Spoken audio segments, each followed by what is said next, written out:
ஏண்டாத்தே உங்க பெரியார் கட்டில ஒரு இன்ஸ்டிடியூஷன் சொல்றேன், ஒரு எலிமெண்டரி ஸ்கூல் சொல்றேன்.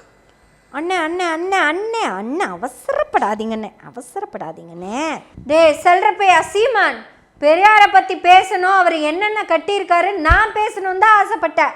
என்ன பண்ணுறது, இவங்க நான் தான் பேசுவேன்னு ஒன் லெக்கில் நிற்கிறாங்க. நம்ம சொல்றப்பையா கேட்ட கேள்விக்கு உங்காச்சி பதில் சொல்லியிருப்பாங்க, கேட்க. பெரியார் ஆசிரியர் பயிற்சி நிறுவனம் திருச்சி, நாகம்மை ஆசிரியர் பயிற்சி நிறுவனம் திருச்சி, பெரியார் தொடக்கப்பள்ளி திருச்சி, பெரியார் மணியம்மை பெண்கள் மேல்நிலைப் பள்ளி திருச்சி, நாகம்மையார் குழந்தைகள் இல்லம் திருச்சி, பெரியார் நூற்றாண்டு நினைவு மெட்ரிகுலேஷன் மேல்நிலைப் பள்ளி திருச்சி, பெரியார் நூற்றாண்டு மழலையர் பள்ளி திருச்சி, சாமி முதியோர் இல்லம் திருச்சி, பெரியார் மருந்தியல் மகளிர் கல்லூரி திருச்சி, பெரியார் நூற்றாண்டு பாலிடெக்னிக் கல்லூரி திருச்சி, பெரியார் நகர் வல்லம் தஞ்சாவூர், பெரியார் மணியம்மை பல்கலைக்கழகம் பெரியார் நகர் வல்லம் தஞ்சாவூர், பெரியார் மெட்ரிகுலேஷன் மேல்நிலைப் பள்ளி ஜெயங்கொண்டம், பெரியார் மெட்ரிகுலேஷன் மேல்நிலைப் பள்ளி சில்லாத்தூர் வெட்டிக்காடு, பெரியார்